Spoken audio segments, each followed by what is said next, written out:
move in this city. What if Charlotte was a place where people didn't just talk Jesus, they lived it? What if our church was a place where we didn't play patty cake and shout real good in the worship, but we went out on Tuesday and loved real good on Tuesday? What would this city look like if you went to your job with that attitude? You went to touch them, you went to work with them kids at that school, and instead of just seeing yourself as there just to get that check and just deal with these kids and make it to 3 o'clock, what if you were like, I'm on assignment. I'm anointed by a God who can break yokes, and I'm going to walk through and touch these desks in Jesus' name. And Lord, when these kids, when they place their hands on these desks, Lord, you're going to help them to learn. You're going to help them to come to know you. You're going to heal that family. And you started to live out, and you, come on.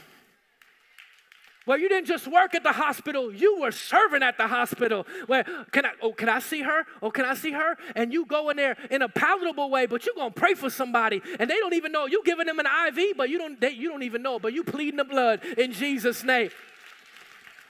Where you're at Chick-fil-A, and you see somebody in need, and you live, we greater than me. I was at the car dealership this week, and I ran in to get my truck, and I was there, and the thermostat's not working, and I had to go somewhere. I had to travel to preach on Wednesday, and I saw my good friend in there, Rob Rogers from Chick-fil-A, and we hugged. We've seen each other in a few weeks, and we've been texting. We hugged, and we started talking, and then the man came out and said that Rob's radiator had busted, and Rob had this big corporate meeting in Concord at 9:30, and it was 9:15. I said, Rob, don't even worry about it. I told the man, I said, take my car off the thing, take it down. I'll get it done another day. Rob, drop me at the office. You take my truck. That man called me back that day because Rob did all he needed to do. I didn't even know where the truck was. I don't know. I don't care. I'm just at the office working. And he dropped it off. And the man called me back and said, Pastor, I just want to let you know. He's new to the area. He said, I just want to let you know that man that you were talking to said not to let you pay a dime. But wait, you know what I told him? Don't take his money. I said, I'm bigger than him. I'll fight him. Don't take his money. And I'm a pastor, so you got to listen to me. And he said, but Pastor, I said, don't take his money. That man called me back to tell me my car was ready. You know what he told me? He said, Pastor, I wasn't sure about being in this area, but watching the way you guys fought to love each other in the Christian community, he said, I'm glad God called me here. See, what if we lived, it wasn't about it.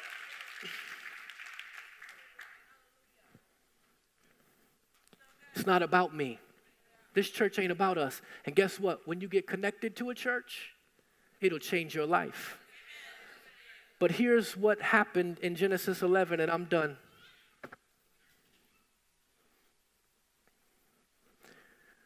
They were connected in agreement with one another. And they had common communication. Thank you, gentlemen. And they had common agreement. Where they went beyond me, because Ecclesiastes 4 says that one, right? But then they added each other. And you're stronger together than you are apart. They had common communication and common agreement. But what our church needs is not common communication and common agreement. It needs covenant communication and covenant agreement. The difference between common agreement and covenant agreement is where you add God into the fold. And where you don't just have God and you, but you have me, we, and he. Because me can do all right, we can do pretty good, but me, we, and he can't be beat.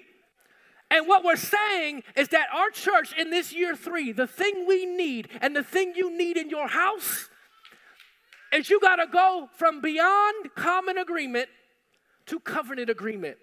Because common agreement says the moment it doesn't work for me, the moment I don't like where we are going.